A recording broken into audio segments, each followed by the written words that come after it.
physician's order for geriatric fin number 261-824-375 for a packed red blood cells 1 unit over 2 hours blood transfusion for today and now. So the patient is getting it because they are low hemoglobin, so we need to replace that hemoglobin with a blood transfusion, so we'll make sure to do that. The physician's order has been double signed by transcribing reviewers, so it's good. So yeah. So the first thing I'm going to do, I'm going to wash my hands and I'm going to check the patient's chart to make sure that they have written consent. So I hear right now that it's signed at 1500 hours now, day of now, and it's signed by the patient as well as the witness, and it's signed and everything, so the patient has written consent for it. So the supplies I'm going to need for my blood transfusion is the blood right here, as well as 250 milliliters of normal saline to prime the line with, as well as my Y type blood tubing. And I'm also going to get a flush to flush the PIP site, and I'm going to make sure to check to see that the patient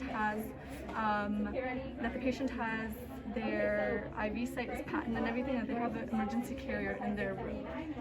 Okay, so the first thing I'm going to do, I'm going to do 4 checks, and for all of my checks I'm going to have a second nurse present to help with me. For the second demo, we'll be by myself, but we'll pretend like there's a second nurse here. So the first check is going to include the record of transfusion with the demographic sheet. So I'll have the record of transfusion, my second nurse will have the demographic sheet, and then we'll say treat Jerry, and I'll spell it out, ATRIQUEJERRY, and she confirms that's it. And then the fin number MB261824375, she confirms that's good, so that matches the demographic sheet, so I'll get rid of that one. So the next thing I'm going to do is I'm going to check the record of transfusion with the blood tag. So that will be my second check. Okay, so I have the record of transfusion. My second nurse has the blood tag. So we have I treat Jerry, ATRIQUEJERRY. Okay, the second nurse confirms, and the fin number is MB261824375. The second nurse confirms. The patient's blood group is AB positive. AB positive, she confirms, and the patient will be getting a component blood group of AB positive, and that matches. Those are compatible, so the patient is getting the right blood.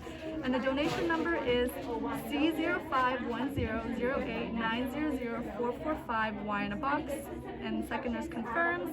So that's good, everything matches. And now we're going to do the blood tag to the blood bag. So I'm going to have the blood tag, and the second nurse will have the blood bag. So we have the patient's donation number is C051008900445Y in a box, and she confirms, and the patient is going to be getting AB positive blood, and she confirms that's correct. And the patient's also going to be, the type of blood that they're going to be getting is a red blood cells, leukocyte reduced, and she confirms that's what she has on hers as well. Okay, and I'm just going to assess the bag to make sure that there's no perforations, nothing, that the blood is not expired.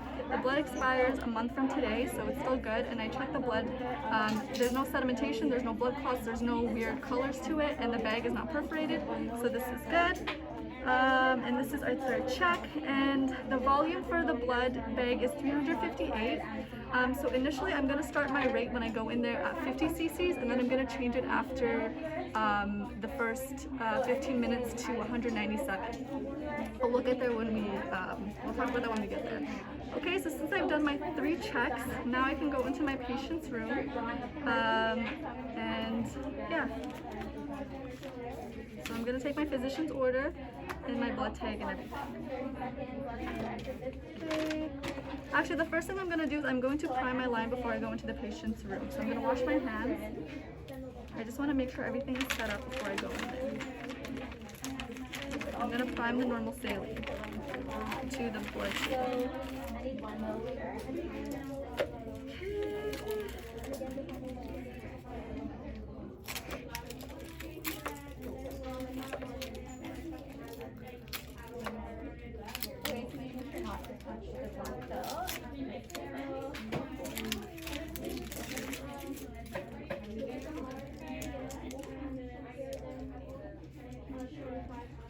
Okay, so I have 1 milliliter here, so I made a label for it, insulin 100 units, which is also 1 milliliter.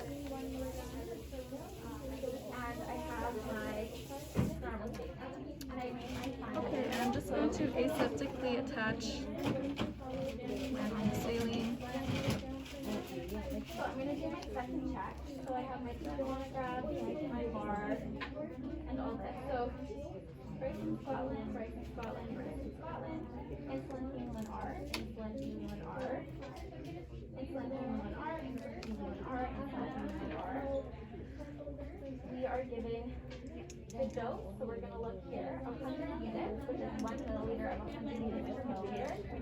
This is 100 units per milliliter. So I'm going to pretend like I'm in the med room or in one of the rooms. I'm going to hang it up. 1 milliliter. 100 units, which is 1 milliliter. We diluted of 100 milliliters normal saline.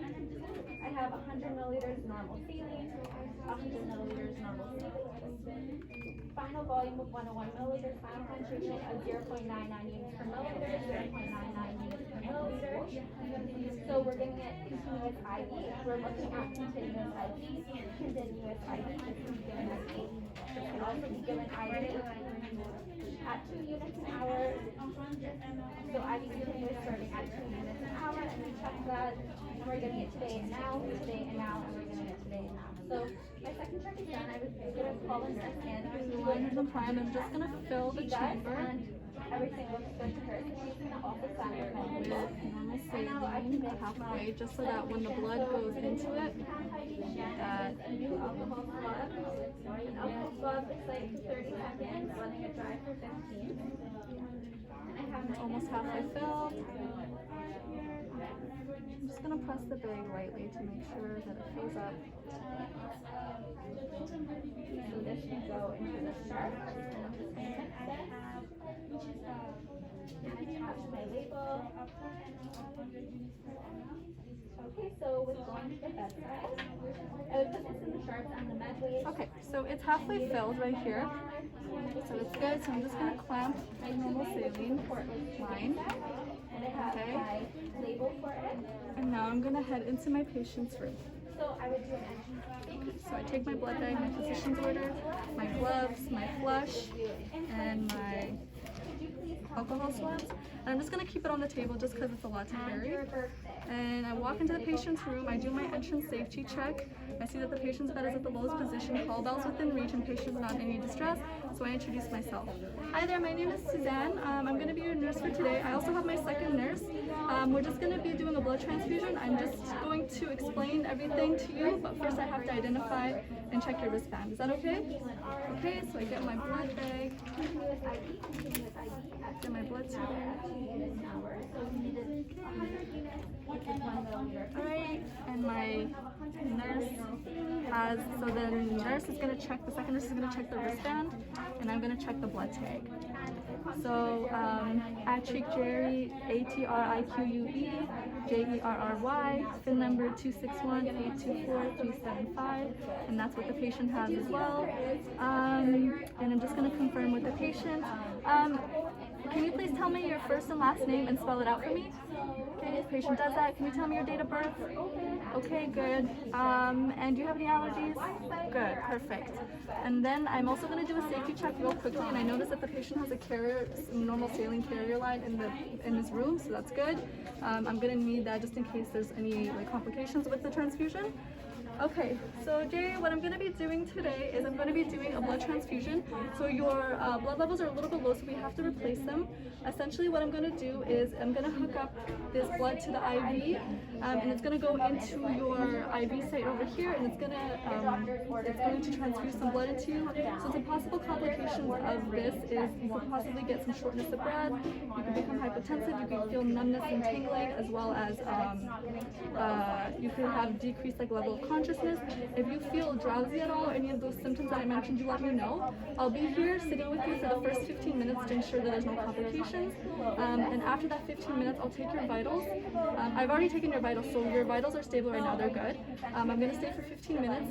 Then after that 15 minutes, I'll take your vitals again, and then I'll be in and out every hour taking your vitals. And at the end of the transfusion, I'll take your vitals then, and then an hour post-transfusion, I'll take your vitals then again.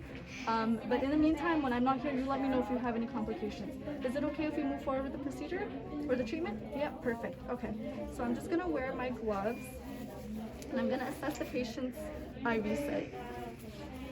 I'm just gonna make sure it's packed. Okay. So I see the dressing is dry and intact. There's no pain around it, no redness, no complications noted. And I'm just gonna instill some normal saline, like 3 cc's, to make sure it's packed. Okay, it's going through easily. I don't have any complications, so that's good. Okay, and put that in the garbage. So the IV site is good. Now I've already primed my line with the normal saline. Now I'm going to prime it with the actual tubing itself. So I'm going to hang up my normal saline. So it's primed and there's no air bubbles. So I reclamp it. I'm just going to put it into the pump.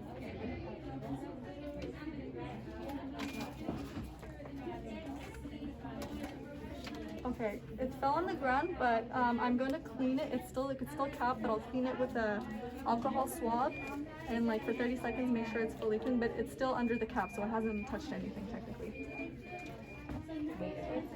So I'm going to make sure everything is clamped. It's clamped. So I'm going to use my Mora and the bag to do the next part. So I'm going to find Polly's Guardian. I'm going to find insulin.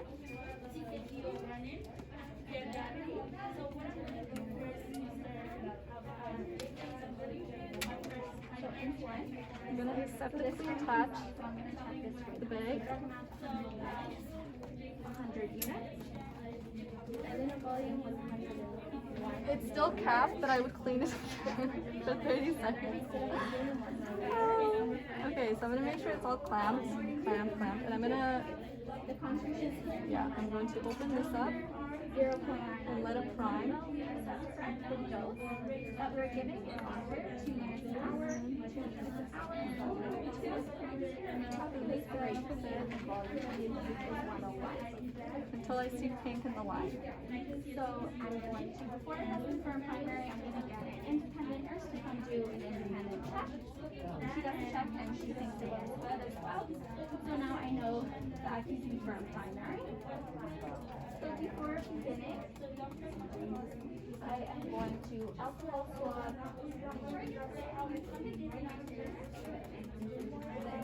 site for 30 seconds. I slowly see it getting pink. Are you done?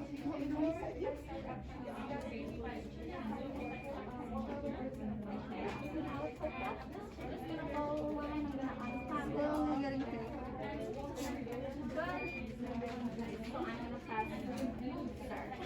Okay, and I see it's pink at the end. So I'm going to clamp it. Okay. And now I'm going to put it into the... So if locked, so my patient can't change it, I'll make sure that they don't need anything before I leave.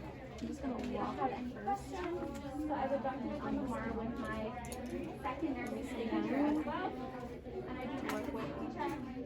And that's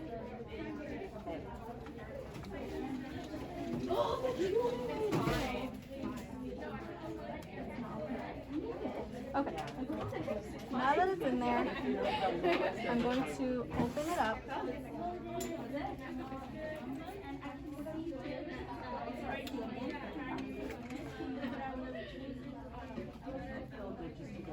It's primed.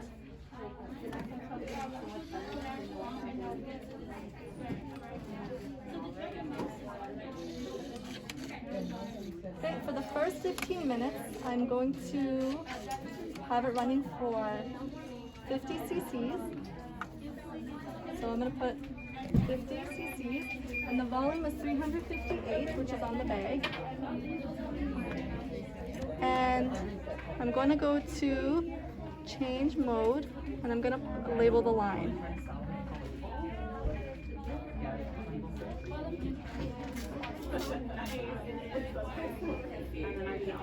Okay. We're going to go to blood or RBCs. Page down.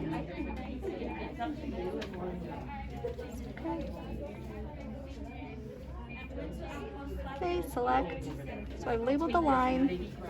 Good. I confirm it's good. Now I'm going to, so everything is good, 50 cc's. When I come back, after the 15 minutes, I'm going to change it to 197 cc's per hour with the remaining volume left. I'm going to grab an alcohol swab. So since the cap was already capped and there's no issues with it, I would just clean around it anyway, just in case. And now I'm going to clean my line. 30 seconds, let it dry for 15.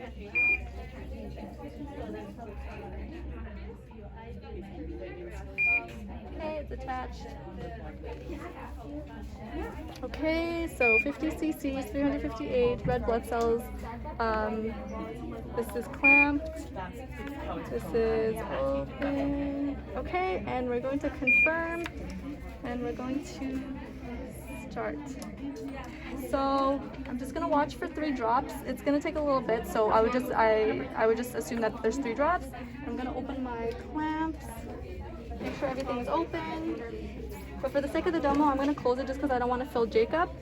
And I would, like I said, stay in the room for 15 minutes, do the vital signs, ensure there's no complications with the patient, and I would just record everything in my cumulative record sheet, transfusion sheet, and yeah, I would save the patient and make sure everything is okay.